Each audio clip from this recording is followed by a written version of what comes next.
Oh, just have a seat. You're fine. Yep. I can. Don't, they didn't give you a mic? Oh. This is a forum. We exchange ideas. We invite a lot of audience participation, questions, and exchanges. I like to think of it as a guided conversation. I'm going to be your guide. The agenda is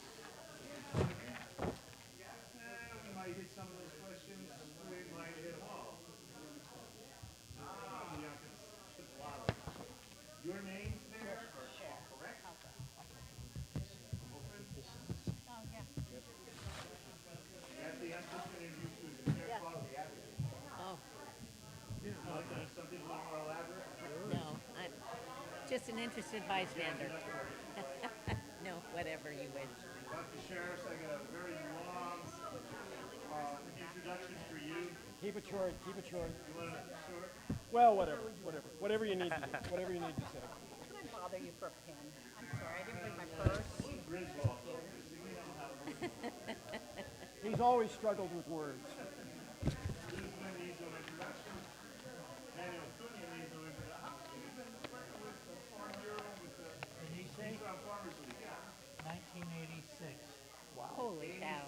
Yeah, we did immigration. Next year, you celebrate your 40th anniversary with the Utah Farmers League. I don't know where it's gone. I don't know where it's gone. Flies by, doesn't it? Tom, you've been working with the Valley Air District Board.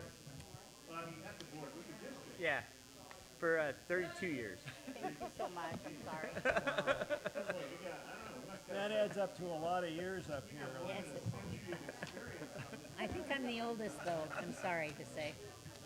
I think I'm the oldest. And it's only a few more months. No way. I told Samir, we're not going to accept that. Tomorrow at the board meeting on Thursday, I'm going to tell the board chairman, for you, we, the industry group, the citizens, is not going to accept any more resignations from any staff. They have to clear it through us. What's his name? It's going to be. He has a different. He's way more organized than me. I don't know, but he doesn't have. I was invited to do this, and Good evening. coaxing to get people. Welcome to Tulare County Voices at 210. My name is Paul Hurley. I will be your pilot this evening. I'm not licensed to fly, however, so you're in for a rough night. I am also a little shaky on my pins lately, so this might be the last time all evening you'll see my face. Most of the time you're looking at the back of my head and hearing my voice, which I know you don't want to do. Happy New Year!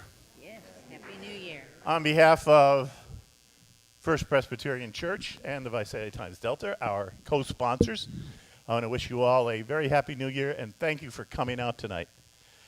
Tulare County Voices at 210 is a monthly forum dedicated to examining issues of local interest. We do this once a month here. And we welcome exchange of ideas and audience participation. So feel free to jump in, but don't just jump in. Kind of like in school. Raise your hand and let us call on you and get you a mic. That's important. I know a lot of you have real strong voices, as I do. But if you use a mic, everybody can hear you, which is a lot nicer. Okay? You should have received a handout on your chair that Kathy Falconer, one of our first panelists, will be referring to. So if you don't have one, raise your hand now, and we'll get you one. Need one over here, front row. Okay. Our forum for the first month of the year, we decided ought to be a big one right out of the gate. And what is more important to all of us than the air that we breathe? And tonight we have a terrific panel of experts to guide us, to lead us through a discussion about taming the air quality in our valley. So I'm going to introduce them to you in a second, and then they're going to take it away. But let me take, just a couple of minutes to sit down. It's not a joke. You're going to find that out in just a second. Switch hands. Get into your three-point stance.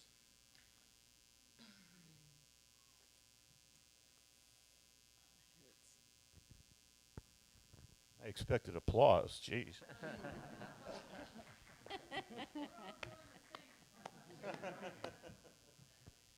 One of these days. Okay. All right, I'd like to introduce our panel from left to right, as I'm looking at them and you. On the far left, Kathy Falconer is an air quality advocate from the city of Visalia. I don't know that Kathy holds a specific title or position of anything, but she darn well should, because she knows a lot, as you're about to find out. Kathy, thank you for being here. Thank you.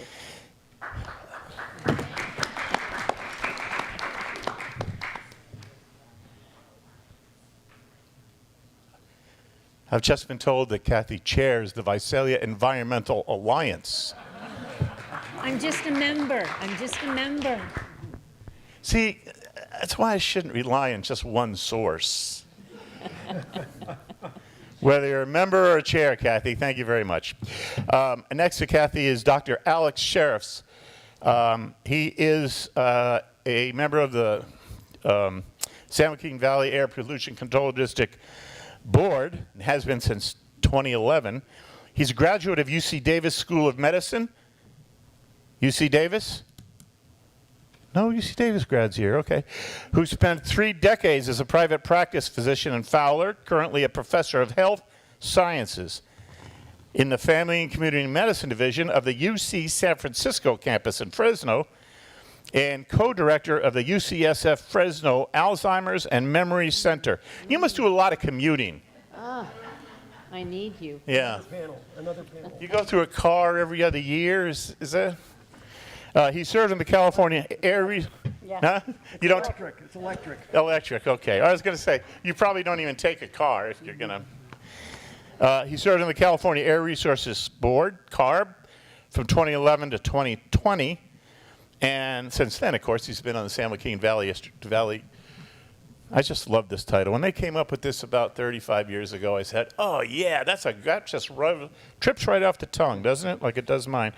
San Joaquin Valley Air Pollution Control District Board since then. Please welcome Dr. Alex Sheriffs.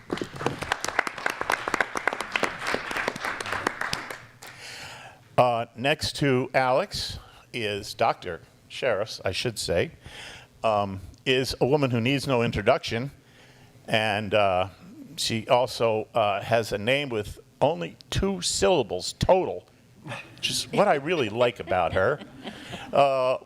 Liz Wynn has been an advocate and a office holder and a committee member in Visalia for a number of years. Right now she is, of course, our vice mayor and is just embarked on her 2nd term on the Visalia City Council. Congratulations, by the way, council member. And has served and is serving on the San Joaquin Valley Air Pollution Control District Board. Thank you very much for being here, Liz. Well, we just affectionately refer to it as Valley Air, the Valley Air Board. Yes. We can just go with Valley Air. We don't have to go the We whole. almost have a Yes. quorum here. Okay. Next to Liz Wynn is a gentleman I've known probably for 3 decades, and Manuel Cunha has served on the Nissan Farmers League for, he told me, since 1986. 1986. So in another year, he'll be observing his 40th anniversary as an advocate for agriculture, for farm workers, for farmers, and for the most important industry in our valley. Please welcome Please, I should also say that Mano's here representing the Tulare County Farm Bureau too. So please welcome Mano Cunha. Got me doing that doctor thing there, Alex. And finally, Tom Jordan has been a staffer for the Valley Air for, I think you said 30 years. 32. 32 years. He's the professional of the group. He's the guy who actually does this for a living every day and has for 32 years. So we're going to pay a lot of attention to him too. Tom, thank you very much for being here. Thanks for having me. The way we set this up is we were going to start with questions, but I think the first question is, what is the state of Valley air quality? But I think what we're going to have is Kathy Falconer just present a kind of overview for taming the Valley air. So with no further ado, Kathy Falconer. Okay. Do I use this microphone? Yes, I guess I do. Okay. You should have a microphone. Um, It should all work. I wouldn't recommend that. No? No, hold it if you can. No? Ready? Okay. Okay, we can hear you. Okay. I have a pretty good sized voice as well, so it carries quite far. But thank you very much. Taming the Valley air. We can go short times without food and water, but we can never go without air. Air quality impacts our lives. We breathe over 3,000 gallons of air daily.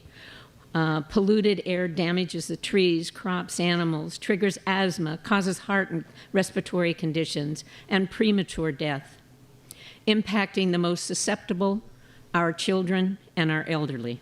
I'm on. I'm sorry. Working backwards here. What are the influencing factors controlling Visalia air quality? What is ozone and the particulate matter and their local sources? Is Valley air quality improving? There are many influencing factors. Many of them belong to the natural challenges. For first part, high temperature. We've had record temperatures within the last 2 years. Drought. We have the driest air and earth from 2020 to 2022, with the exception of 23. We have winds that move from northwest to southeast right through our city, and north to south. These surface winds carry pollutants in both directions, upwind and downwind from where we live. And wildfires are going out of hand, and they carry with them flumes of ashes that impact our health. But the number one concern for me is the topography. The mountain ranges encircle our basin, allowing pollutants to be trapped within there, with air flowing south from the San Joaquin and Delta Sacramento areas over heavily populated areas, and north upwind from Bakersfield and the oil wells.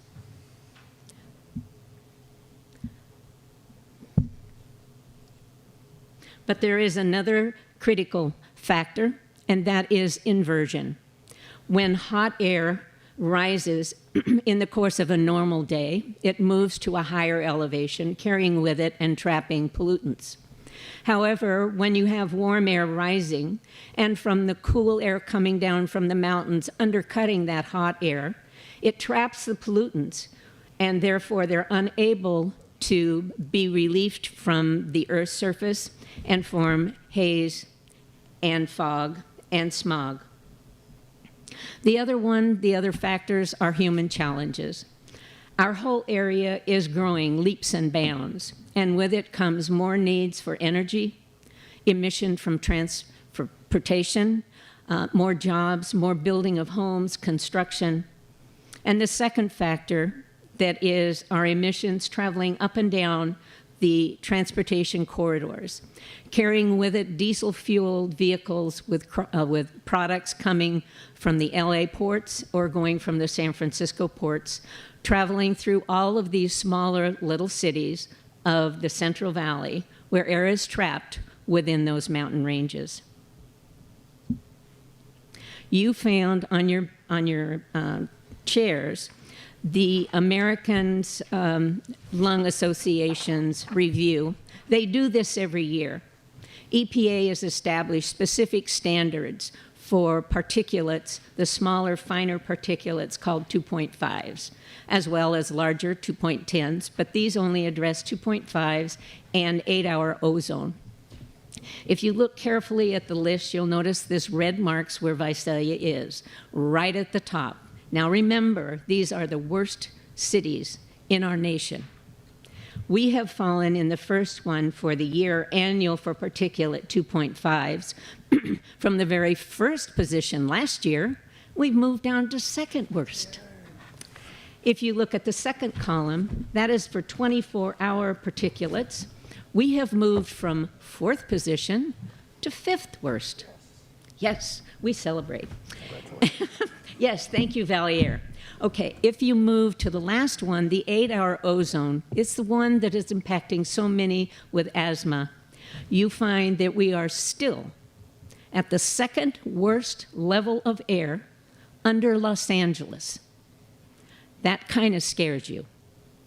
Visalia also became one of 2 cities in the entire nation that had the highest number of unhealthy air days. That they matched with Fairbanks, Alaska. There are many pollutants traveling throughout our basin. Take a look at the dots. Take a look at the checks. Those are California cities. There are more cities from California in the top 15 worst cities than there are any other states in the United States. Now we complement Valley Air. The United States, EPA, and the state have adopted the ambient air quality standard levels. And the whole idea is to create in California 35 control districts, air control districts. One of them is our giant San Joaquin Valley Air Pollution Control District. Too much to say, so I like Valley Air. There are 8 counties within that district. We are in Tulare County. There are 2 monitors in our area. We have one on West Ashland. They monitor many of the particulates and the pollutants, and we're only going to be addressing a couple of those. There's also the National Parks monitoring system, and there are 2 located in our Sierras.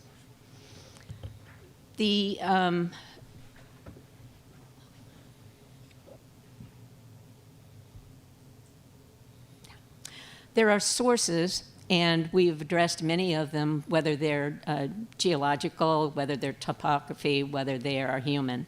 But the sources have to do with our human action, our generation of emissions. And you look at them, and they're kind of in order, stepping down the steps. So at the top is vehicular emissions. 50% of all of the pollutants that we will be looking at are because of those vehicles. Those small, large, diesel, the air, the rail, the shipping. They produce the emissions. Now, these are moving or mobile polluters. There's also 2 other fires, they move, and of course, construction and crop tillage. So those are the ones that are mobile pollutant sources. But then you look at the middle one, energy production. 40% of Southern California Edison is fossil fuel driven.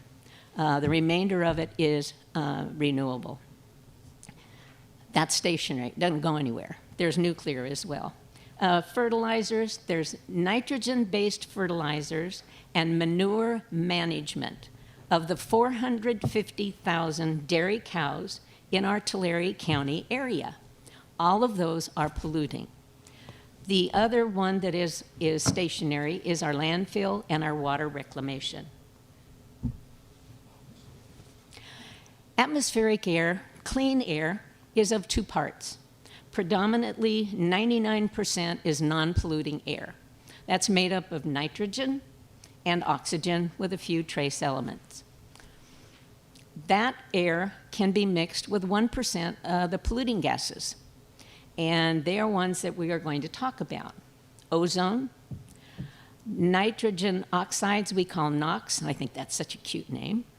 Volatile organic compounds we call VOX, and those they will evaporate almost immediately like a solvent when you open it. It's suddenly a gas in your nose.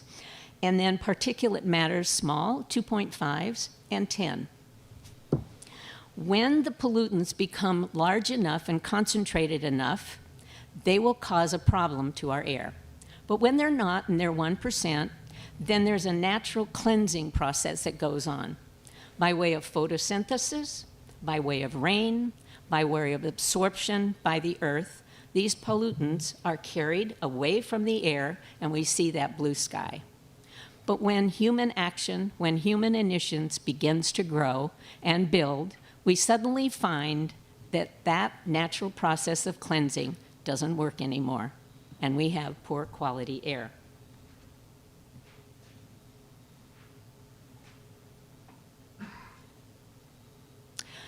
Ozone, this is the hardest one. Okay, nitrogen oxide is several different compounds made up of nitrogen and oxygen. So nitrogen oxides, they're NOx, I like that. Volatile organic compounds are the ones that are the solvents. They're industrial based, whereas the nitrogen oxides are vehicular combustion, energy production, and then nitrogen fertilizers and manure. But also the industrial and the building materials will all provide nitrogen oxides. Now, when we wake up in the morning and we start our active day, we begin to produce these nitrogen oxides and volatile organic compounds. And that begins to grow over the period of the day. And as it does, so does the sun rise. Ultraviolet rays are what are needed for that reaction to occur. It's called a photochemical reaction. Also the heat from our atmosphere. So in the morning, it's slow, builds, it takes 8 hours and continues to progressively go when the temperatures are at extremely high levels. If we can reduce those nitrogen oxides, if we can reduce the NOx, we can reduce ozone. And that's exactly what Valley Air is working hard to do. The other thing are particulate matters. Now, they come in two sizes. The 2.5, if you had a hair strand and you looked at it and you counted right across 20, you couldn't even see it. It's invisible. Particulate 2.5s, you cannot see. It's like you can't see the emissions from your car, but they're there.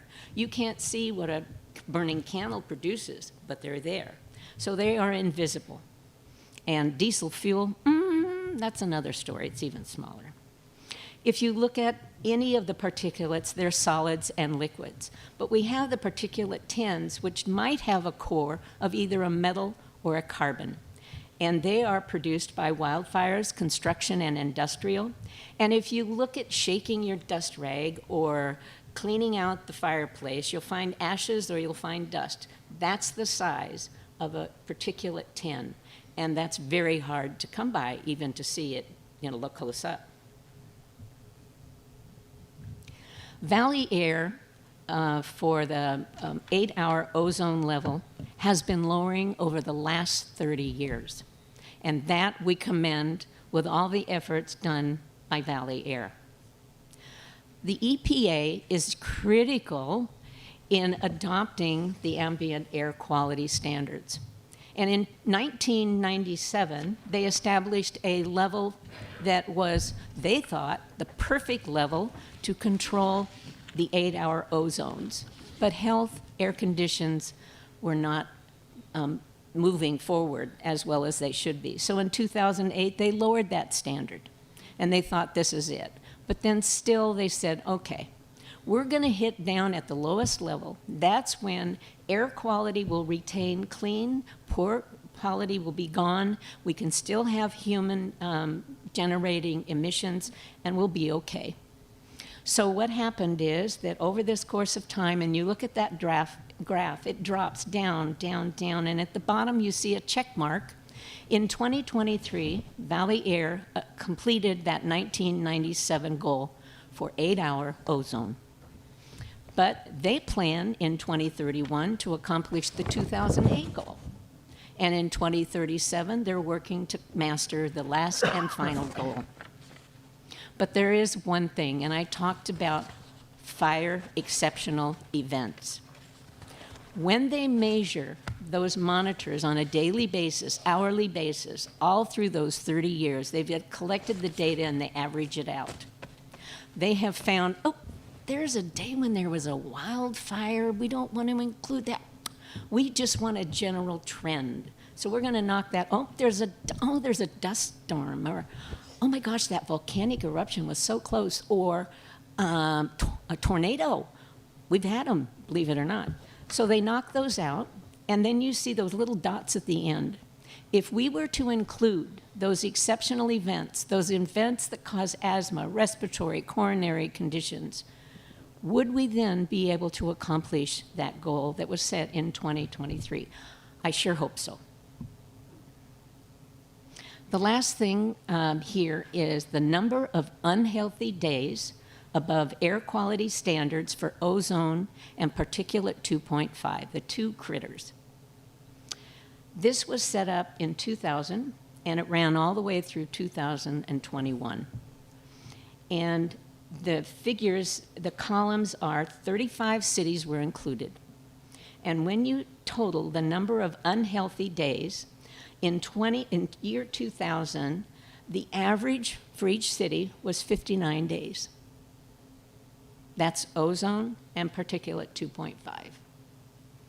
Now, if you look down at 2021, and I wish I had more extension of this, but this is all EPA had to offer, it gets down to 19 days per city for unhealthy days. Now, there's some cities that have an awful lot. We do. And there's some cities that are way out in the middle of nowhere, and they have none. So you have to average those out. But these are really valuable, important facts. We are lowering those levels. And the last, how does cumulative exposure impact our health for 8 hours, 24 hours, even for a year when it comes to exposure to particulate 2.5s or 10s or ozone? Thank you.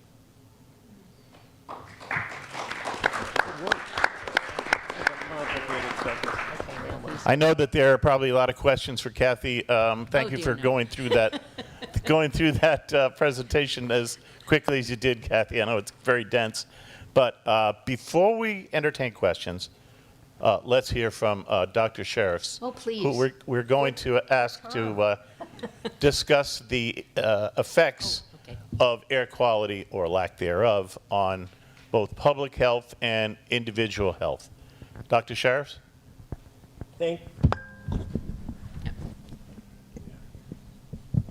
Thank you very much, and great to see everybody. My congratulations to the planning group for this. This is a fabulous panel, and we're willing to come back every month for the next 12 months because this is such a complicated topic. We really can take it apart, and I think you'd enjoy it, actually. But I am absolutely. Maybe every month. Serious. Maybe every month is a little too frequent. Maybe every other month. But whatever. no, seriously though, we will have you back. Yeah. Don't worry about that. Go ahead. Just to highlight that, thank you for that presentation, because ozone, PM 2.5, changing standards, it's confusing. It's confusing. And I think you did a great job of helping us understand that better. I'm a visual guy. I like to take pictures. So this is, in colors, ozone in the valley, what's happened. And you can see that there's been tremendous improvement over the last 20 years. But as I will comment, health-wise, we still have a long way to go. You talked about particulate matter. Can you go back for just a sec? This isn't like me at all to ask somebody to explain a slide that we just looked at. But maybe you could let us know what the colors mean in each of those. I know I can see a lot of us aren't going to be able to read the dates on those. Sure. And right? so this starts in the year 2000 and goes to 2023 at the 2000 on the upper left. 2023 on the bottom right. Put simply, the darker the color, red, purple, that is bad ozone, and green is better.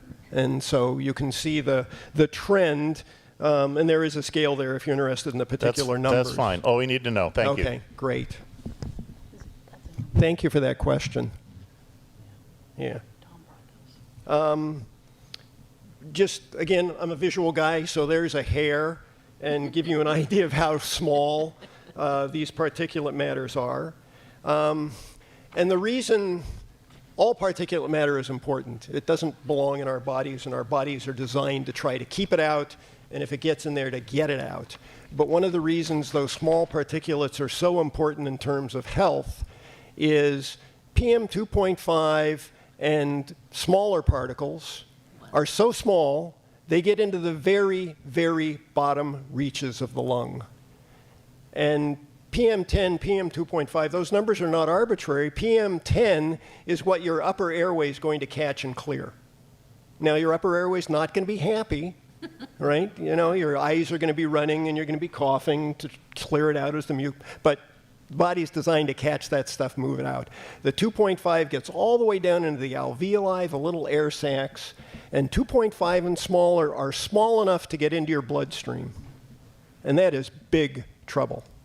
And again, I'm actually pretty simple-minded despite the introduction. You know, what happens when those things get in our body? They're inflammatory. And I think everybody understands, that's usually not good, is it? No, usually it's not good. And we'll talk in more detail about that. But that's the big problem with particulate matter. Tiny and sneaky. So again, highlighting, as you put, and the point of this circle, where does air pollution come from? And when we say air pollution, well, there are a lot of ways to break it down. We can break it down into PM, we can break it down into ozone, a whole variety of things. So that's one of the reasons it's complicated and confusing sometimes, because you'll see one thing on a slide and then another, and you go, wait a minute, I thought the air pollution was... So it depends what we're looking at. It's complicated. There's not one way of thinking and measuring this stuff. But if we did combine PM2.5 and ozone, heavy-duty trucks, 25%. Off-road, other on-road vehicles, 9%. Off-road mobile, 17%. Farm equipment, 19%. Trains, I love trains, but it's 9% of the air pollution. And these other sources. And I put this slide up to remind us of the sources, the things we need to be worried about. What are the sources? They are unified by the word combustion. Fossil fuel combustion. That's what it's mainly about.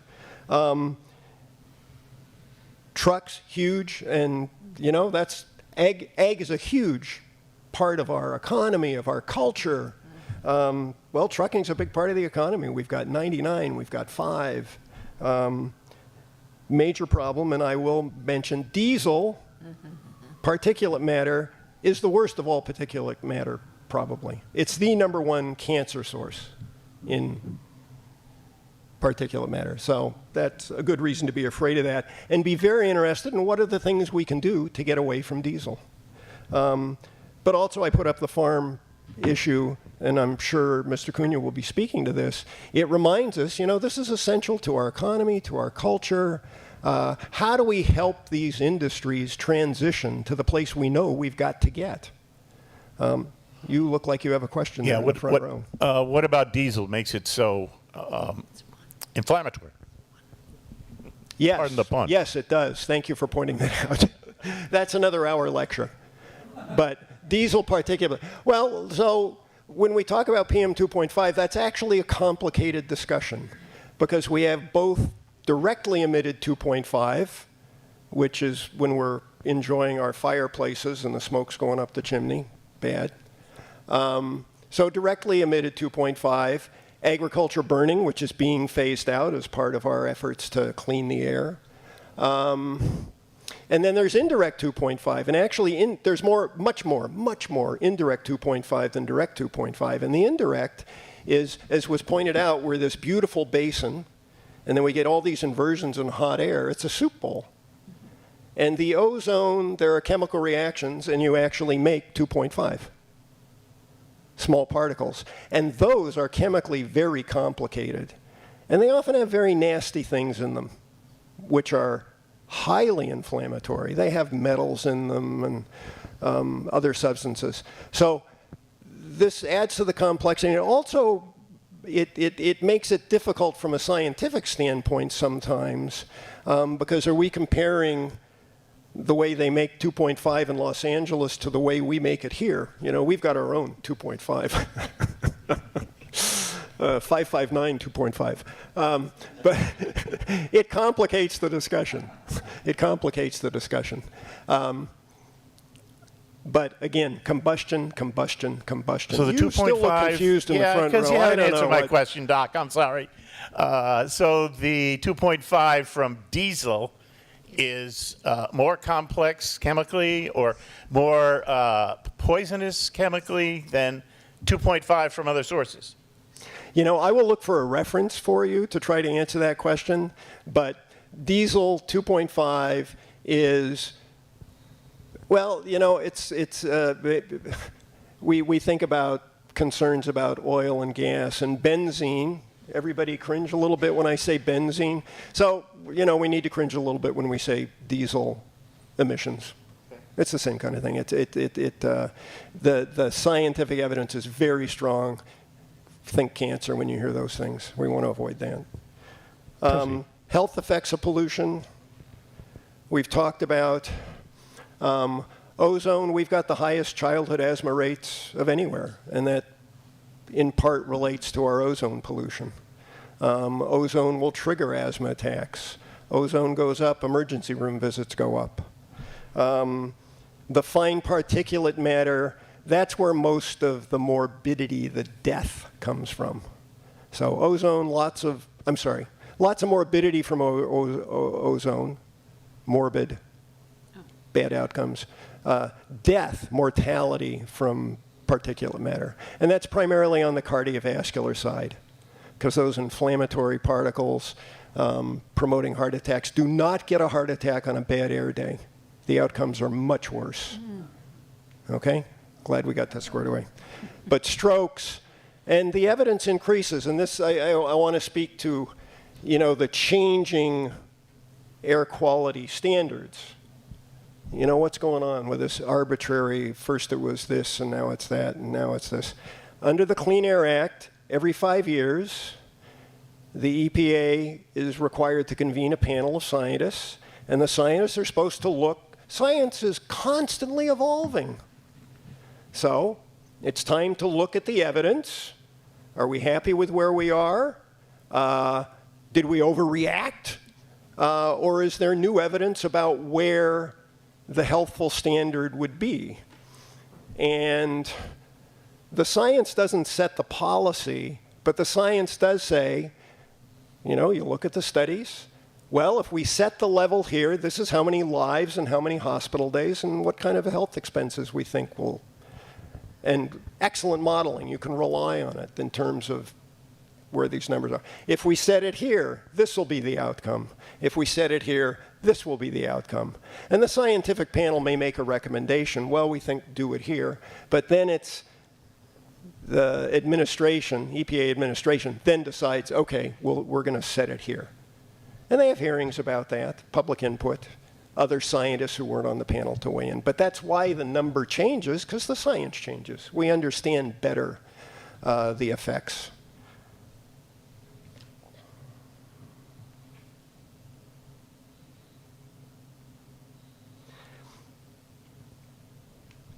I apologize for the small type.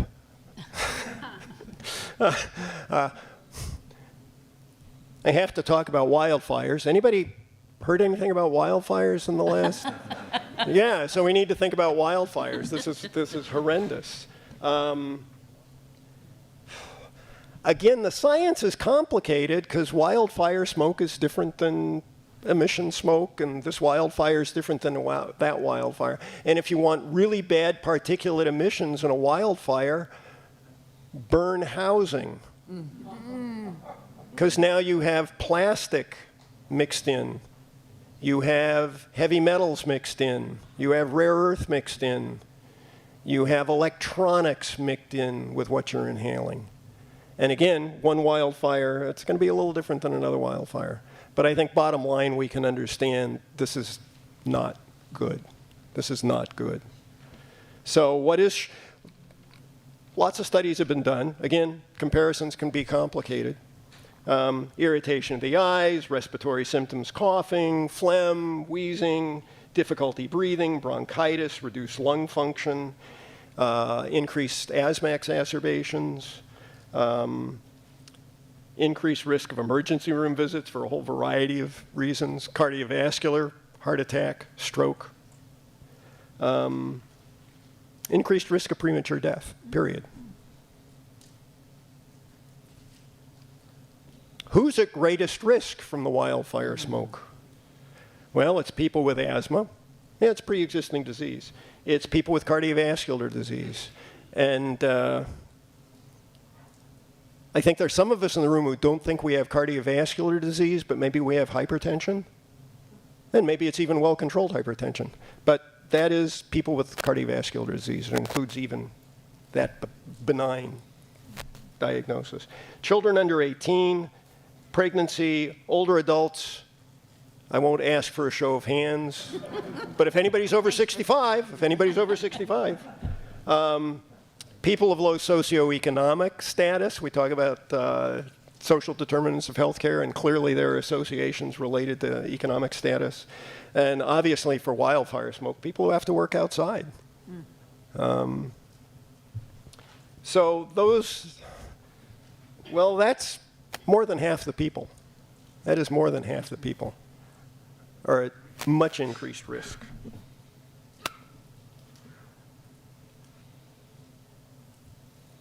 I'll be happy to show you these slides. If you ask the wrong question, I can go back to these slides. There's our beautiful bowl, our beautiful transportation corridors. Again, there has been tremendous progress. And wow. If you lived your entire life in the valley with the air quality we had 40 years ago, you would shorten your life by 2 years. Let me say that again. I call this progress. If you lived your entire life in the valley with the air quality we had 40 years ago, you would shorten your life by 2 years. Wow.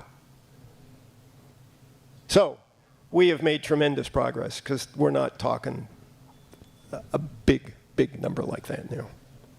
But again, a significant part of the population is at much more risk than others. I guess I want to make sure I understand that. Shorten your life by 2 years. Yeah. Compared to what? Compared to life expectancy at present? This is accounting for the other things that go on in terms of improvements in cardiovascular care and that kind of stuff. Just based on the pollution. Okay. Okay. That's not my study.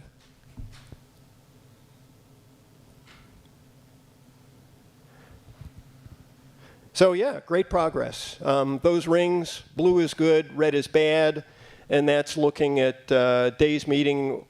The good days are days meeting the PM 2.5 standard, 2002 compared to this last year. And the red, and you know, we've gone from 61% to 95%. Huge progress. A lot of work. I haven't been around as long as these guys, but a lot of work. We're newbies. That's right. Yeah, we're trying. I have to mention climate change. In the valley, we've heard about ozone. Heat facilitates ozone formation and secondary PM 2.5. We got heat, and with climate change, we're going to have more heat. So, yeah, it's difficult enough. It's challenging enough as it is now. Oh, more challenge. I'm glad we all like challenge. That's why we're here. We like challenges. Wildfires. Increasing incidents, bigger fires, hotter fires. There is no wildfire season anymore. Growing up as a kid, I remember, sigh of relief, October. Fire season, good. I don't have to worry again until maybe July or August. Year round. And it's very clear that climate change is an important driver of this. Absolutely. Well, what can you do? So these are some thoughts about protecting yourself, your family, your friends. Follow the air quality index. Be aware of what's going on. You don't want to exercise outdoors when the air quality index is bad. But your doctor wants you to exercise. So don't stop exercising. But yeah, we have to think about where can we do that more safely. What can we do about home air quality? Because just going inside, closing the doors and windows doesn't work. The air quality inside is what it is outside, if that's all we do. You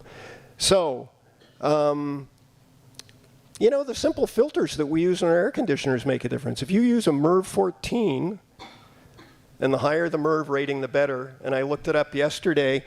They cost about twice what a $9 air filter costs if you buy 6. Not too bad. All HEPAs are greater than MERV 17. So if you have a HEPA filter, more power to you. Also think about exposure to combustion in the home. We don't think about this. But my daughter's replacing her kitchen, and she's not going to put a gas stove in, much as we love to cook with gas. Nope, it's going to be electric. Yeah. Think about combustion products around the house. Stoves, lawn and garden stuff. Water heaters, if you could convert to an electric heater. Heat pumps. So this is just some of the air quality tools available. There's a lot out there to help people. And the Air District website is a good place to get to some of these. Valley Air app, and it's got these levels. And I like these levels because it helps guide people about activity. And that's good, because I want people to be active. Exercise is one of the most important things you can do for your health. You don't have to be running marathons. Just do a little bit more than you're doing now. Everybody, New Year's resolution before you leave? A reminder, what is the sensitive group? Because you look at this unhealthy to sensitive people. Well, it's that list we looked at for the wildfire sensitivity. So it's most of us. So when it's in that orange zone, for most of us, well, that's not good. We need to really be paying attention to this. This is increasing our risk of having a heart attack that day and other not good things. So I'm a doctor. I believe in preventive medicine. I would much rather prevent diabetes than treat diabetes. I would much rather prevent a heart attack than have to treat a heart attack. So that's one reason I'm doing the work with the Air District, because I believe it's prevention, you know, clean the air, decrease disease, improve public health. So what can you do to change your world? And this, it will expose you to less combustion. You'll be polluting less. And some of these things will save you a lot of money, actually. Drive less, carpool, bike, walk. Be sure the next vehicle you get gets better mileage. It's incredible what would happen to air quality if everybody just got a hybrid, period. Heat pumps, solar and electric water heaters, electrifying lawn and garden equipment. That reminds me, lawn and garden equipment. If you can smell it, it's probably not good for you. Okay? That probably goes for bakeries too, but no. Enjoy. Life's to be enjoyed. Change out fireplaces. Oh, please. And energy conservation in the home. Double panes, insulation, all important stuff we can do.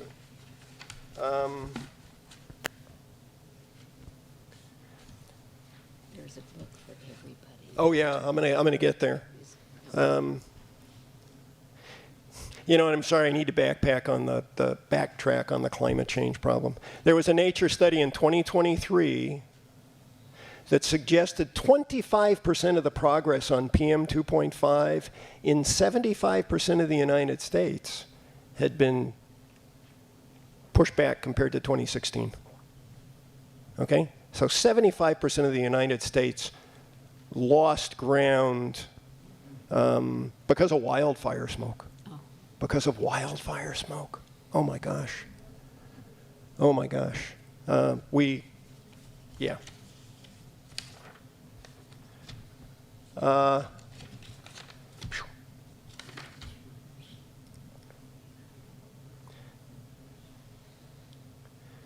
change the world. If you do some of these things, share with your friends what worked. Gee, I did this and it worked. It was great. I love having a chainsaw that doesn't,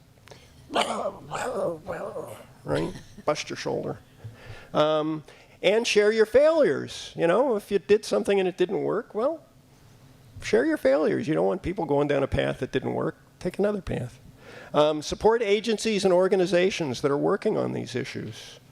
And recognize that, you know, just about every organization we're involved in makes choices that affect air quality. You know, what is my city doing to get better mileage cars or electric cars? What's my school district doing? Join organizations that are involved in improving air quality.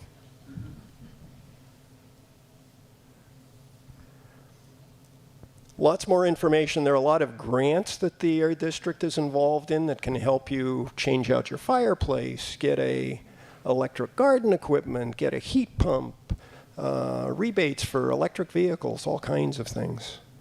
I've probably gone on long enough right now. I've really confused this gentleman in the front row, and I apologize for that. I do want to remind people 3 things, maybe 2 things. There's some great bling at the back table. Yes. Okay? Annual report from the district to the community, lots of great information in here. And a lot of good education in there. The Healthy Air Living Kids Calendar, and this is so much fun. You know, seeing how kids understand clean air, and oh man, take one, please. And I also want to recognize Amy Schuklin in the back there, who is the chair of the San Joaquin Valley Air Pollution Control District Board. And I think Liz and I are supposed to stand up and salute at this point, but thank you. And you know, Paul, he mentioned several solutions, and they're all in that yearbook. And Yeah. that's a really wonderful resource. Yeah, the yearbook is the 2023 Yes, yes. and yes. annual report, yeah, which is the latest one. I think it's published so far, right? When do you come out with the 24? It's usually late spring. Late spring, okay. I really recommend you pick one up on your way out. They're on the table in the back. Amazing amount of information in there. Did he leave any holes? No, he didn't. But maybe if I could say a couple of Go ahead. things to Yeah. kind of, Say Tom needs to go next. I guess, elevate some of the points. And I think everyone's talked about the progress we've made and about the challenges that we still have. You know, wildfires, how do they count? When don't they count? Why? So I think it's important. Let's get to that right now. So it's important to give a little foundation. So what we're working under, the main law that drives air quality work in the U.S. is the Federal Clean Air Act. And the last time it was majorly amended was in 1990. A year later was when our agency was formed. Before that, air quality was done county by county here in the Valley, and they formed the 8-county Valley Air District. I was just out of college, looked like a good opportunity. I was one of the first new hires when they formed that agency. Look how much it's beating you down, Tom. Yeah, a lot of miles. So, and Dr. Sheriff touched on this, is the Clean Air Act, they designated pollutants that were a problem, and they said, EPA scientists, go figure out what level is a problem. And so they did that. And when we first started for ozone, we were required to meet the ozone for the worst hour of the day. It was called the 1-hour ozone standard. And we were required to meet a PM10 standard, so the larger particles that we talked about. There was no discussion of PM2.5 at that point. There was no PM2.5 in the Clean Air Act. And so those were the 2 standards. We've met both of those standards. So it's important to know that while there's still a lot of work to do, there has been a lot of progress. And as it's easy for people to think nothing's happened because we're still not in attainment of the Federal Clean Air Act. Well, science has moved on. They've decided, no, it wasn't protective enough. We need to set a new standard. So then in 1997, they said, for ozone, we think it's, how bad is it over an 8-hour period? And so they set an 8-hour ozone standard, and that's the one that we're coming close to meet right now. And they revised that standard twice to lower it because it wasn't protective enough for health. For PM, for particulate matter, they said, yeah, PM10's bad, but what we think's really bad are those smaller particles that get in your bloodstream, PM 2.5. And so they came up with a standard for PM 2.5. They've amended that 3 times at this point. And we're close to meeting the PM 2.5. But also the way the Clean Air Act works is they look at your air monitoring. So we have these monitors all throughout the valley. And based upon your level, they say you met the standard or you didn't meet the standard. And based upon how far over the standard they are, they give you a designation. For ozone here in the valley, as was pointed out earlier, we're in the worst classification there is along with LA. It's called extreme non-attainment. And based upon your level, you have a requirement to do more and more stringent regulatory things. So we have the most, here in the valley and in Los Angeles, we have the most stringent regulations on air pollution in the country. And they've been effective. The sources that we can control, which are stationary sources, have been reduced by over 90%. So that's everything from oil refineries to gas stations to paint booths. All those sources, glass plants, dairies now are regulated by us. They weren't even regulated in the 1990s. And so those regulations have worked at billions of dollars of expense. So, you know, a lot of this stuff isn't cheap, but we've done it. And the Clean Air Act also is designed to make sure those things happen and that you're working on it. And there's real penalties if you don't meet the standards. So if you submitted a plan that says we're going to meet the standard in 2021 and you don't, you can be sanctioned under the Clean Air Act, which includes moratoriums on growth. You can lose your federal transportation dollars. And so therein lies wildfires. So as they were going along, they said, okay, we don't want to penalize a region for something that's completely out of their control, like a natural event. So like a wildfire or a windstorm. You can only flag windstorms if you've done everything you can to control dust in your region already. So you have to have the best available control measures for dust in place, and then you can flag a windstorm. So it doesn't count against you in that work. When you look every day at the air quality, that stuff's all in there. We aren't taking it out and saying, well, we can't do anything about the wildfires, so just don't worry about it. We worry a lot about wildfires. And in the data you see when you look at an app, the wildfire data is in there, as is the dust blown from a windstorm. Good. And I will tell you, our board, even though it's not in our report card with EPA, cares significantly about wildfires. And we've gone back to Washington, D.C. to advocate for more funding for land management agencies to do forest thinning and other things to help with the issue. We actually have a daily call with the land managers to see when they can do a prescribed burn or when they can do work and not impact the valley. And so we work very closely with them to try to make sure we're doing everything we can to limit those wildfires. Obviously, we've got 50, 60, 70 years of a problem in our forest to come out of. And climate change has made it worse. We have conditions for longer parts of the year and a lot of dead material, bark beetle issues, all those things to deal with. And so we've had a number of years of really bad wildfire issues. So even though it's not included in, you flag the data as far as whether you're doing, it's basically it's when EPA is saying, are you doing what you can do to fix your problem? We take wildfires out because we can't do it. We try to help with the wildfires, but it's not in our authority, it's not in our area. So that's where the wildfire data gets flagged. But I want to make sure you're all aware, when you look at an app or anything to see is the air bad today, that data's all in there. And the worst air quality we've seen in a generation has been during a wildfire. It's horrible when we have those big events going on next to the valley. I also wanted to mention there was the plug for our app, and we have the real-time air advisory network that tells you kind of what level it is hourly. We developed that because there weren't very good tools. The good news is tools have come a long way since then. Ours is great. EPA has a tool called Air Now, which is also great, and it's got a fire and smoke map that's really useful when there is a fire event going on. Even my iPhone now, when I look at the weather, there's an AQI hourly on my iPhone. So there's really good data to look at, which I think is great to help inform people. Couple things on things that are being done. I mentioned our regulatory authority here in the Valley. Everything, I agree with everything in the presentation. Some of the numbers, I might quibble with it a little bit. Mobile sources are far and away the largest source of air pollution in the Valley. Heavy-duty trucks are the single largest category of NOx, which is a keystone pollutant. I won't go into all the reasons why. Dr. Sheriff mentioned chemical formation of particulate in the air. Nitrogen oxides, NOx, which it comes from combustion, largest contributor to that, and NOx is the key to solving our ozone problem. Ozone's a summertime problem, particulate's a wintertime problem, so reducing NOx helps us on both ends. It's really important. 80% of that comes from mobile sources. We don't have direct regulatory authority over that, so what we do is we advocate for action by other agencies to reduce emissions that have that authority, and we advocate for incentive monies that we can give to people to replace older high-emitting equipment with cleaner equipment and crush that old equipment.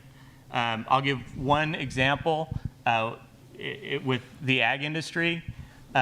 Tractors last a long time, and there's a lot of people that have an old tractor that they really love, that they've been using for 40 years. 40 years, 50 years. Yeah, 40, 50 years. The new tractors are 98% cleaner.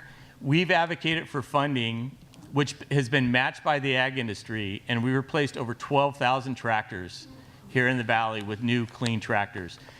That's been in cooperation. That's not us with a stick telling them they have to do it. They've been glad. They've come to the table and said, we know we got to do something about this.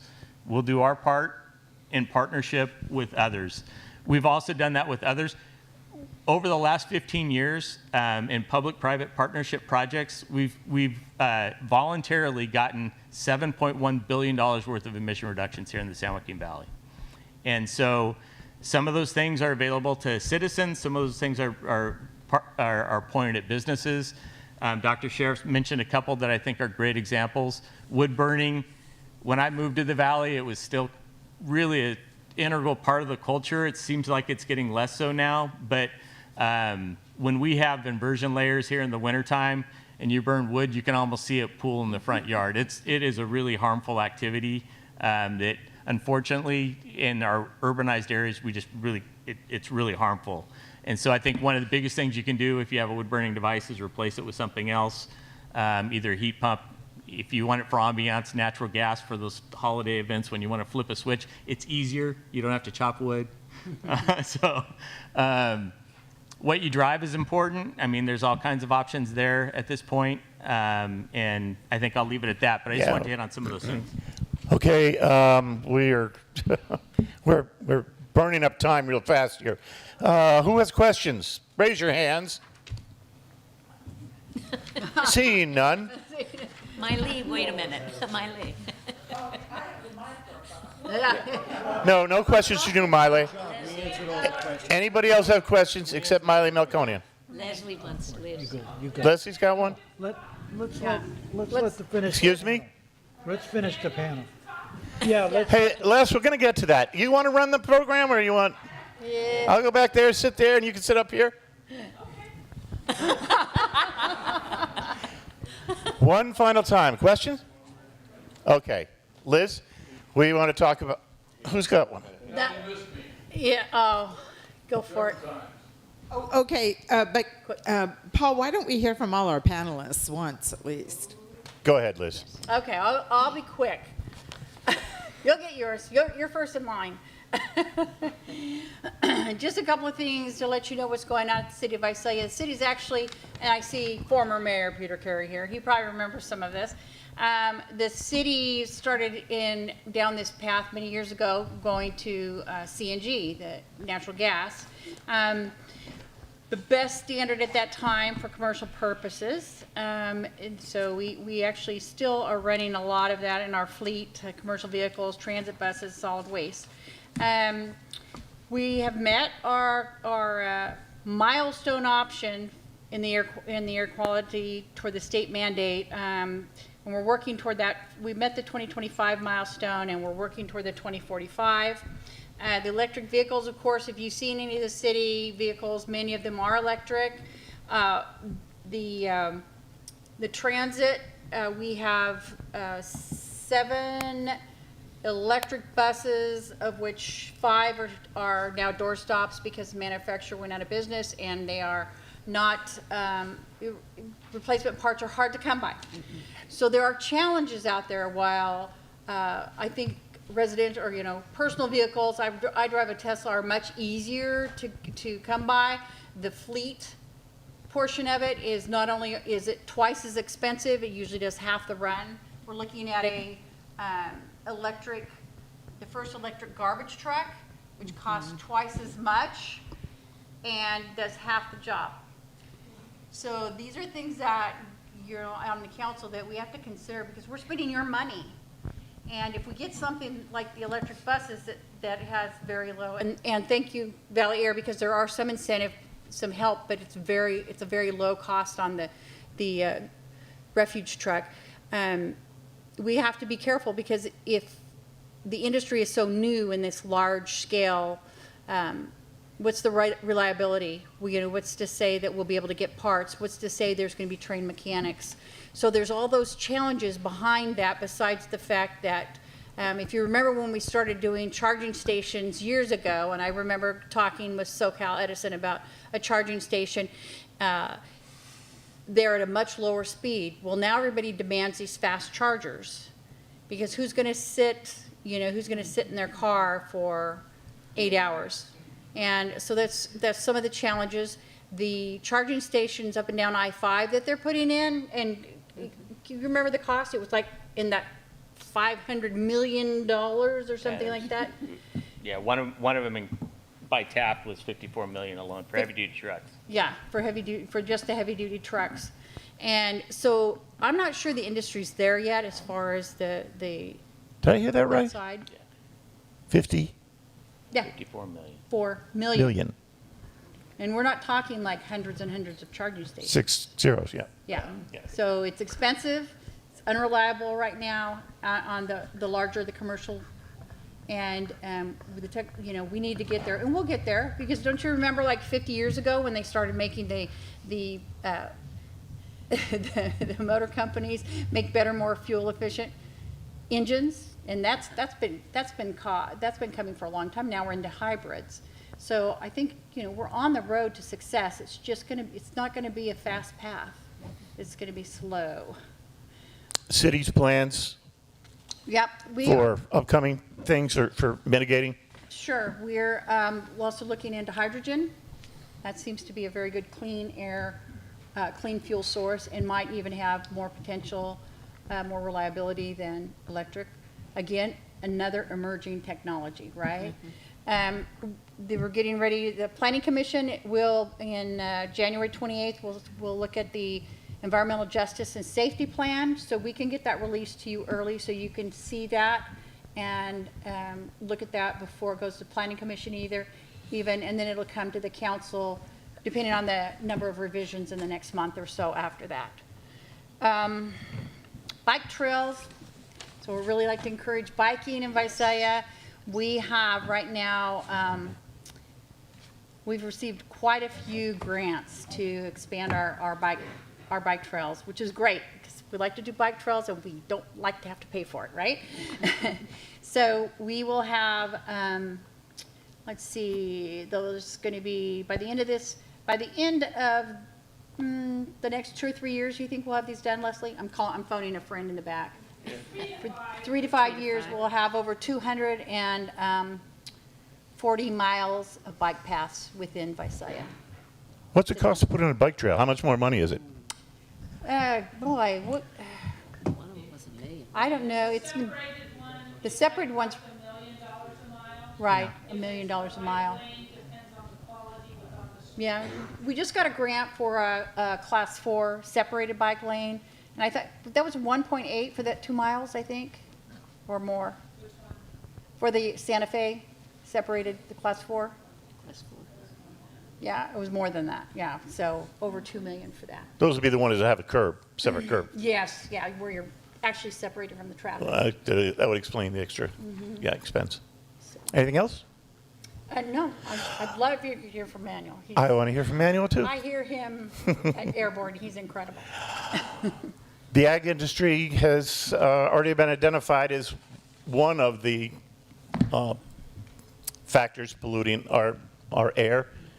But I know the ag industry is also working on reducing that, its effects on air. Maybe you could walk us through that a little bit, Manuel. Correct. Again, thank you very much, Manuel Cunha with the Nisei Farmers. Just for some of you on history, the 8 county air districts was in 1990. Every air district in the 8 counties had its own air district. So our farmers and businesses had to deal with different rules in each county.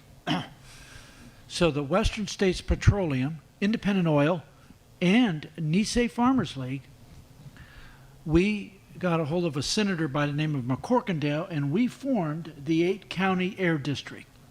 Agriculture and oil formed this air district because of that reason. Because our farmers were getting different rules in each county, and they farm in several counties. So we have a concern for that. And so just for information, that's what it started in 91. Yes. Now let's move fast forward for agriculture and whatever. In the back room, there's this picture and these for everybody to pick up that Dr. Sheriffs and Tom referred to and everything. The next one, the tools for the community, all the different monitoring tool types, the apps and all that. You have a handout in the back that lists everything, so you can take that and photocopy it. The last item in the back of the room is a huge amount of accomplishments by the ag burn. As of January 1 of 25, there is no more ag burning in San Joaquin Valley. But, the campfire that happened up north created 3 years worth of 4 years, 5 years, 6 years, 7 years of burning in this valley because of the toxics. Now, what's happening in Los Angeles, and I'll tell you, we're very fortunate that that wind movement hasn't brought the most toxic smoke into this valley from aluminum rims, metal, wire, houses. That is an issue that we, in agriculture, we don't burn houses. We were burning our agricultural waste on approved air burn days. So we stepped up agriculture and we said, okay, we'll reduce burning, but you gotta have the tools for me to do this. You can't just tell me not to burn anymore because there is some issues. I can burn diseased trees, diseased vines, because of what it may have. If I spread the disease by grinding it, I don't help my industry at all. I really cause more damage and cause damage for other counties or other parts of the state. So agriculture stepped forward, and you'll see. And we went from 1 million tons 3 years ago, I guess. And today, we have 122,000 tons in 1 year. That's how far we have taken what we in agriculture have done. So we stepped forward. And it's been hard and it's been costly, but we need the state legislature to help us pay for that. For grinding a typical orchard, trees and almonds, $1,500 to $2,000 an acre to spread the material on the farm. Dollars. You're talking dollars. Dollars. If we have a disease orchard, we have now allowed a thing called an air curtain burner. It's a metal box like a big fireplace. But the smoke does not go outside of the walls of this burn box. When you throw the tree and the vines in there with a certain design, all of that smoke and everything stays in the burn box. You can look at it and it's burning and you'll say, wait a minute, is it burning? It is. So the air curtain burner is a very valuable tool for our farmers that the air district has worked on with us. But diseased equipment, some of you know what this citrusillate is that's in Florida that is killing the trees. The only way to get rid of that is you must burn the orchard. There is no question at all, okay? There is no questions about that. If not, it can destroy a lot more than just trees of our citrus. It goes into the ornamentals, it goes into oleanders and other crops. So we still have that safety net. Can a grower get a permit for an exception to the Yes, but he has to go through Long gun? a UC research and have a pathologist assigned to certified that the orchard's infected? submit those documents to the air district through the ag commissioner to the district. And it's allowed. It is allowed under federal law through the state of California CDFA, okay? Let's jump fast forward. 2004, agriculture partnered with the district, with PG&E and the utility companies, PUC and others, ARB, the Air Resources Board, to replace 7,000 diesel pump engines that pump water to electrification. That was a big jump, but boy, let me tell you, between the utility companies, I'm going to talk about it in a minute, we would have never done it. Would have never done it. But let's keep going real fast. 2008, the Farmer Tractor Program, voluntary program in the San Joaquin Valley only. The smoke is, no burn is only in the San Joaquin Valley, not Napa, not Santa Barbara, nowhere else. LA's got its own hot dog fire going on. But for ag, it's only in the valley we're talking about all these things. So the tractor program to this date, as Tom talked about, 12,000. I'm going to correct that a little bit. And I'm going to add on to that about another 5,400 tractors also added to that from the USDA NRCS voluntary program. They help the farmers fund those tractors. So we add that to the air district, and we've met both mandate of tons in a voluntary program. So we have done a tremendous job with the tractors. Now, let me give you some reason of diesel. Dr. Sheriff's talked about it. Everybody else has talked about it. The number went from 12 grams per brake horsepower, micrograms, per brake horsepower, 1990 tractor, 1984 tractor, 1960 tractor probably was 14 grams. The new Tier 4 tractor that's on our farms and on some construction equipment in the lot, imagine 12 grams, this whole big cup. Now I'm at 0.09 grams per brake horsepower. There it is. Can you see it? I mean, this cup, and here's my little teeny weeny little drop over here. So our diesel engines have come a long way for cleanliness of the NOx issue. Tremendous amount. Again, tractors are in the San Joaquin Valley, and we're doing a heck of a job. And right now, the district has $400 million worth of tractors waiting. But yet I have to spend money on a choo-choo train to, I don't know where, maybe at the Andreas fault line. Now let me come back to electric.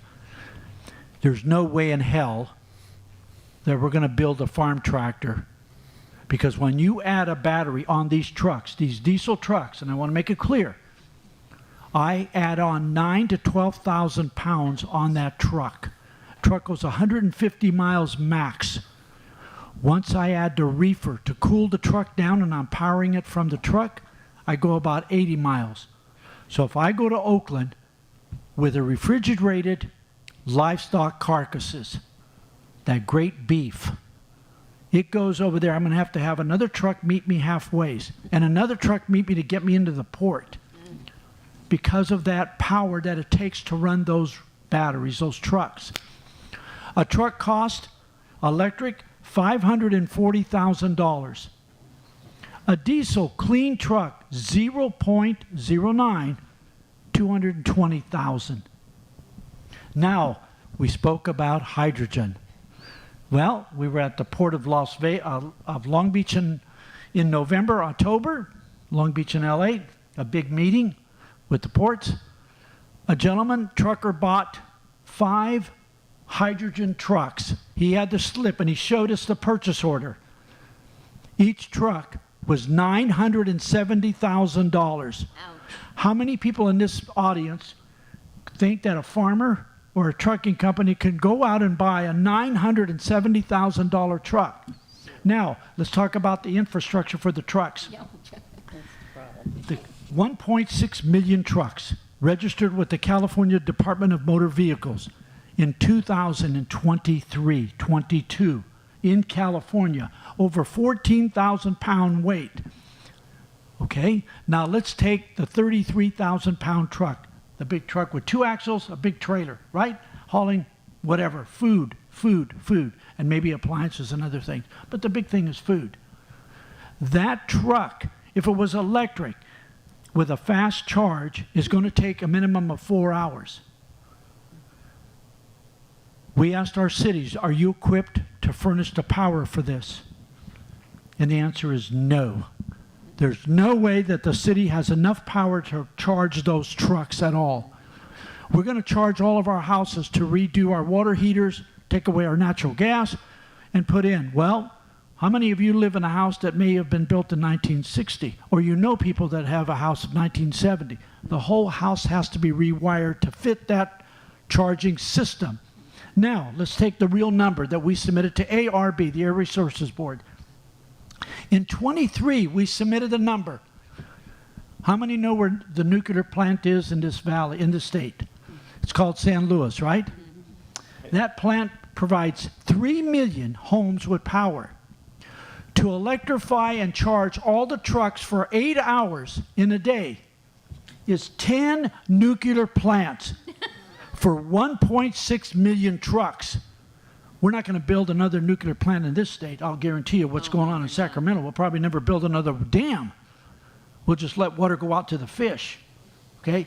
But my point of this air district has worked very closely with the industries and cities and schools to make sure our children and our people are safe for the air quality. We've done a great job. All of this is based on one thing, and I was a teacher for a long time. Studies and science tells us what we need to do. I don't need a bunch of rhetoric. I need the science. I need the real facts that say if you do this, you will reduce this. And that's why we did a thing called conservation management practices, that we're the first air district in 2007 that got the first PM10 standard met. We met it. The air district met that standard out of everybody else, even Los Angeles. We did a thing called conservation management practices. We took one tractor and we hooked 2 implements onto it, so we made less passes. We took and got cleaner tractors, better equipment, more effective, less dust, putting down various type of polymers and stuff.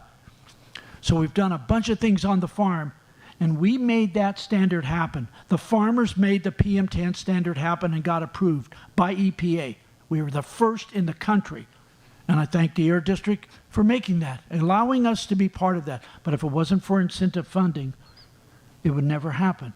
And we're continually fighting. This governor's take all the money out of the budget on Friday. We don't have nothing. He's worrying about his train.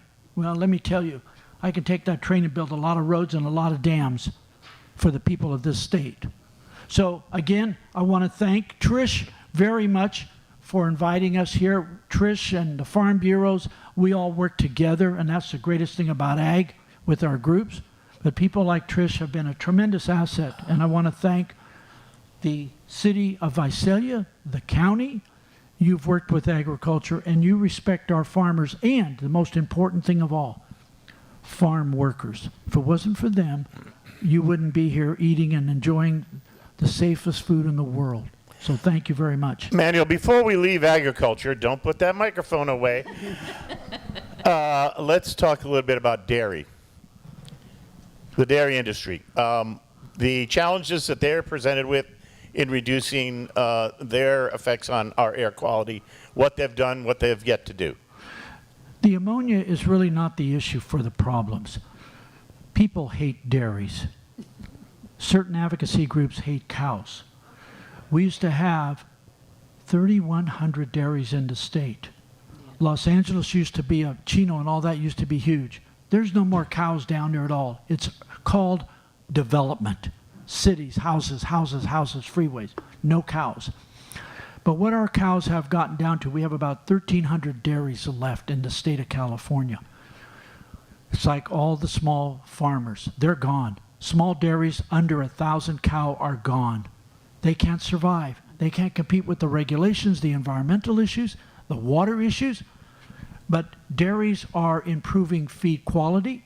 which helps for the burping because they say when a cow chews its cud, it's creating emissions. Well, I'm sorry, he's got a 4-rumen stomach. It has to happen that way. That's just the way it is. God made that cow that way. So we are doing things to improve our emissions from the methane or the manure management of those type of products coming off of the dairy slough. We are capturing them, turning them into natural gas, into a fuel, putting them into the pipeline. PG&E doesn't like that, okay? And my thing with the utility companies of the 2 or 3, I have real concerns for the utility side because they really told, and I'll say this today, how many of you have traveled on Academy and Belmont Avenue? We had a packing house for the town of Sanger that was to be built, a processing 187 jobs for Sanger Del Rey in that little community. PG&E wrote the letter. We submitted the letter. The board got a copy of it. The Air Resources Board, the PUC got a copy. We can't provide power to that packing house for 10 years. We can't do it. So they told them to put in a diesel generator. I've got to go to Tom and get a permit so I don't get into trouble because the utility side. There's a big trucking company right on Academy in Belmont, or 180 and Academy, called Lions. PG&E told them, we can't give you any power at all. So now they have a diesel generator and some batteries and solar. And it said that they would not be able to provide the power for 20 years. 20 years. So here we're going to license 1.6 million trucks. Come on. We want to do electric where we can work in the cities and areas. Fantastic. But when you tell me I can't go across California state line now with an electric truck because I can't even make it, and to go to Texas, there's no service, there's no infrastructure at all. So to your question on the cows, they're doing everything we can to help reduce those emissions. But what we have done, we have destroyed the livestock industry of this state and are moving it out because of the water board and because of some of the regulatory. Thank you very much, Emmanuel Cunha. Okay, we've got 20 seconds for questions. My question was to Liz, if the city was doing anything about putting in fast chargers for electric vehicles, because there are none unless you go to Tulare. Yeah. I'm going to phone a friend, but I do not believe that we are. I think that if the charging system, that's what I was talking about. When we put all these charging systems in, 10 plus years ago, they were fast, and now they're not. So now you have to go in and that additional cost to redo them. I'm really surprised that Tesla hasn't come. Well, they went to 99, but I thought they'd come somewhere here, even on the east side, to cover the people who are heading up to the parks. Because if you've been up to the parks, there's a lot of Teslas going up there. So, yeah. And we do have an incentive program to help with those costs, but we need a partner to come to us with that. Tesla, like in Fresno recently, we've seen a number of banks show up. The Valley was kind of, we lagged the rest of the state for a variety of reasons. We don't buy as many new cars. We have a lot longer to drive often in the Valley with deployment of electric, so the infrastructure's lagged here as well. We're starting to see it catch up. But yeah, I'd have to look as far as what other opportunities might be coming in the Visalia area. And my own little input is, it's a chicken and egg thing. Yeah. A lot more EVs would be sold here if we had better infrastructure. Okay, we have a question. I mean, it's actually not a question, it's just a comment. The parking structure that is on Bridge across from the movie theater, I believe that's the one, has a charging station there. Yes. But it's little. Several, right. But it's slow. Hi. So I've learned quite a bit tonight. I'm still very confused about a lot of things. However, I did want to pose a question about something that I found omitted when we were talking about agriculture, when we're talking about pollutants, when we're talking about protecting farm workers, and so forth. I didn't hear or see anything about pesticides. And for me, it seems like that's a huge issue. I would imagine that affects our air quality. It also, to the doctor's point, would be preventing lots of illnesses and diseases. So I was just curious about, is there anywhere in the air quality, valley air, that deals with pesticide issue? And do you coordinate with the State Department of Pesticide, whatever that's called? Kathy, do you want to respond to that? The pesticide issue of agriculture in this valley, in this state, is the only state in the entire 49 states where we have the most regulations, and we have lost more pesticides, which means VOCs, the volatile organic compounds, have been reduced. We've taken away all the fumigation just about, so that means we now have to spray more to keep the insects that are creating and the disease that we're creating in the soils, because we're taking away the tools. The Department of Pesticide Regulations, DPR, out of Sacramento, out of Cal EPA, ARB has no authority to regulate those products. That has to be a federal issue. But in this state, in this valley, we have destroyed any type of tools that they say they're going to give us. When they take away the pesticide, they should provide other tools to help our farmers, and they don't. So we're having to deal with the most highest amount of predators, insects, that we have to spray more with other chemicals that they have built a immunity to. So we're trying to do organics. We can only do a little bit of organics. We can't survive that because of those type of insects damages. But DPR has taken away probably 70% of our chemicals. They've taken away just about all the fumigants. And so that means we now have to spray more weeds. If we allow weeds to grow in orchards, then we create predator areas for insects to harbor. And that causes problems for fruit and the damage. And when we have real hot days, those insects at night just come out and cause havoc. But the tools have been taken away from the farmers. But we have made chemicals more lower VOCs and that type. And we have the most safest worker protections than any other state through the A series of applications. So our farmers care a hell of a lot about our farm workers and their safety in the fields. We're creating machines that don't require farmers to drive the machine. It has by various remote controls, right? But again, we have to be cautious of surrounding farms with that type of equipment. As a layperson, am I to understand that, apropos of your question, that pesticides do contribute to the VOX side of pollution?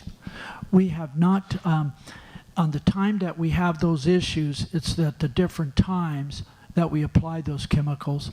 And the manufacturer is making chemicals less, like I said, volatile, which reduces the problems of those emissions. But ARB and does not have authority to regulate pesticides. Okay. Does anyone else want to respond to that? Something related, not on the, so he mentioned the VOCs, and this gets into chemistry and modeling for air quality. All these pollutants contribute, but they contribute at different levels. And depending on the situation, it may be better to go after one than the other. And it complicates the issue on whether reducing VOCs is effective to better air quality, or should you target NOx? Is there so much VOC it's not going to be helpful? So there's a lot that goes into deciding whether we go after a particular pollutant, and VOCs are one of those. It's a mixed situation, but they also oftentimes a lot of VOCs cause other toxic issues and things as well. So. Other questions? We do have one over here. Go ahead, Thank you so much. Alida Verduzco Silva, County of Tulare Economic Development Office. I don't think my director was able to make it out tonight, but it's Mike Washam, and some of you may know him. I know he interacts a lot with this board, so I'm happy to be here with Supervisor Schucklein. Working in economic development, I gotta say thank you for all the work you're doing. a lot of what we do is marketing the region, and we're sometimes challenged by question asking related to whether this is a poor region to locate a business in. And I feel like you've really well equipped me, at least, to go back to my team and say, look, here's the progress that's been done. So we stand as the 5th largest economy in the country. Do you feel that there's a correlation with the efforts that you've made in the last 30 years that has helped with that momentum for our economy? Globally, how do we compare? I mean, with countries like India and countries like China that have really poor air quality, what is the nexus between that positive growth in our economy despite these challenges, and maybe because of your conservationist and preventative efforts? I'm kind of trying to just make some connections there on the global scale, if you can help me with that. That's a tough question, but one of the things I will say is that we pride ourselves as an agency to try to work with the industries as much as possible. Manuel and I have talked about a couple of things that we've cooperated with the ag industry to go about and get reductions that could have been very acrimonious and very expensive to do in another way, but we look for the way to get the reductions in the least harmful economic way possible. And there's still huge investments by those industries to get those emission reductions. But it is one of the things as an agency we pride ourselves on, and I think having local elected officials on our board that are very cognizant of those issues is helpful in that process as well. I will say, I don't have the exact numbers, but if you compare our quality to China or India, I've been to China, I've been to India, they would be a whole different scale. So Off the scale. Off the scale. Off the scale. Any others? Any others? Okay, let us thank our... Do you want to ask about the EPA question, that last question? Okay, thank you, Miley, for reminding me that. By the way, Miley, when did you become a lay person? Didn't notice that, but what would happen to enforcement of air quality regulations if the EPA were eliminated? Anybody? And what would happen to your organization, Valley Air? Oh, that's another one. Yeah, what would happen to Valley Air? So I think so I've been doing my job at the Air District. I'm the Director of Policy and Government Affairs, and I've been doing advocacy at the state and federal level for about the last 15 years of my career, going back to DC and Sacramento and interacting on both regulatory issues and funding issues. I've seen administrations come, administrations go. There's a lot of rhetoric that has gone along with all that. I mentioned the Clean Air Act. The Clean Air Act's in statute. Those requirements are there. In order to relax them, you have to change the statute, which is an act of Congress. And so you have to have the House of Representatives Act, you have to have the Senate Act. That's not going to happen, given even what we have right now. I mean, the act is old. There's a lot of problems with the fact that it hasn't been amended since 1990, but Congress hasn't been willing to open it up because one side's afraid of what might happen as far as relaxation of rules. The other side's worried about things might get more stringent, so they've just said leave it be at this point. What I've seen over the years with Republican Democrat, I liken it to baseball. There's a strike zone. It's defined in the rules, but each umpire calls it a little different. But the rules are the rules, and we all play by them. So, you know, we're in the state of California. California is very environmentally friendly. I think we're going to keep on keeping on no matter what happens. And there's a lot. I understand the question given the rhetoric that's been going on, but I don't think that will happen, and I don't think, given the commitment of the state of California and us to clean air, that there's really going to be a rollback of any types of regulation in our region. That's what I would say. Good. So you don't think your organization is on the chopping block? Oh, no, No. no, no, For no. funding? No. And let me just add to that. Under the Clean Air Act, California has been able to apply for a waiver regarding emissions and mileage standards for vehicles.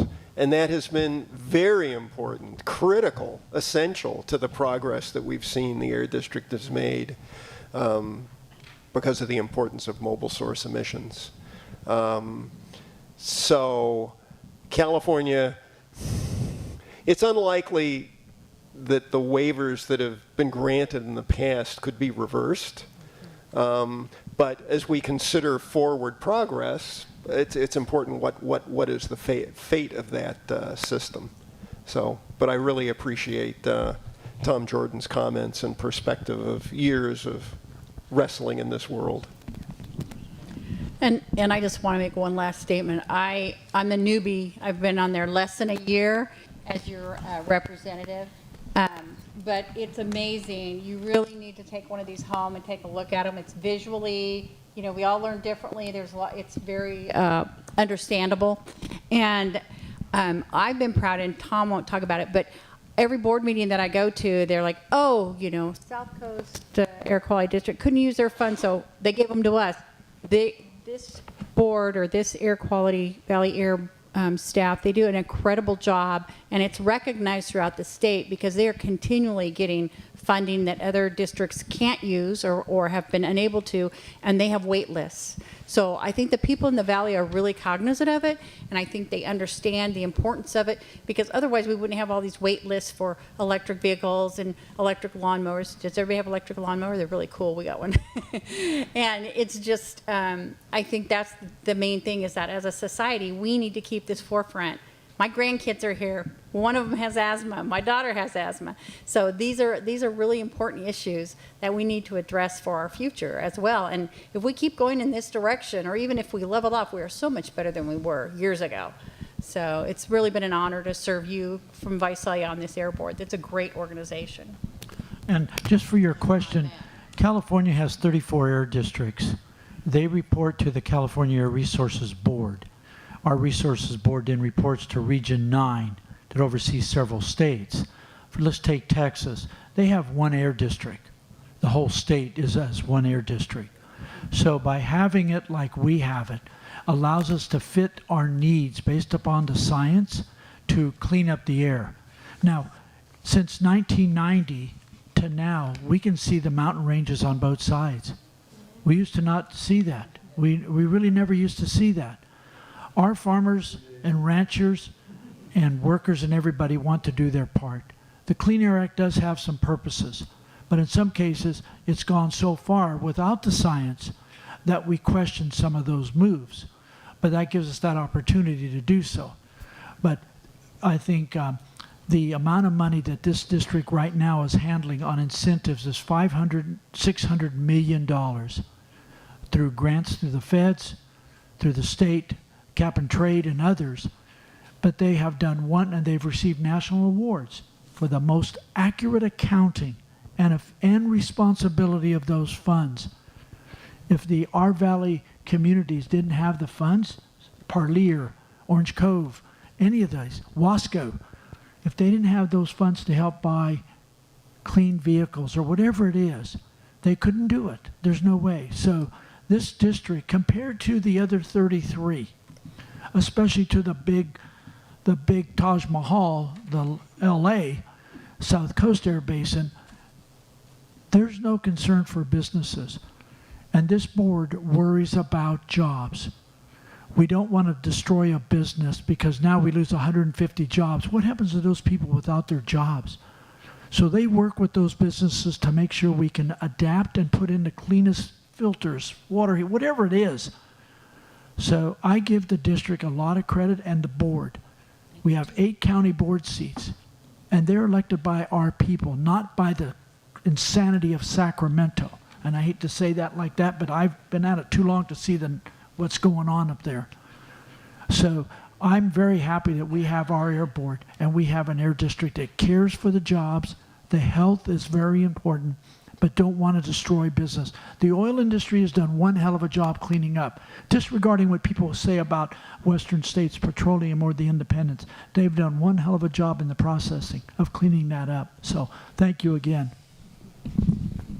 Thank our panel with applause before they get a chance to talk again.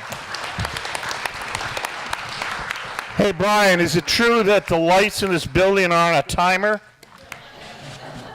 All right, don't go anywhere yet. I have 2 more bits of business to do here. I want to thank the planning team for Tulare County Voices at 210. Members are here. Miley Melkonian, Donna Kinshu, Lou Griswold, Catherine Doe. Melinda Morales is not here, and she had to leave. She wasn't feeling well. Please give them a nice round of applause for planning these things. We have a real interesting one coming at you next month in February. On February 11th, which is during the farm show, the first night of the farm show, we're going to try, Trish, you're going to love this. We're going to try to do a forum on bird flu. So we'll be talking. No, we already have a number of people lined up for that panel, and it should be very interesting. It's an issue that is coming down the pike, coming down the road at us, and we all deserve to know a little bit more about it. So hopefully next month, February 11th, if you're not out to dinner having a steak with your friends from the farm show, be here, please. With that, I thank you all very much, and have a pleasant night. Thank you.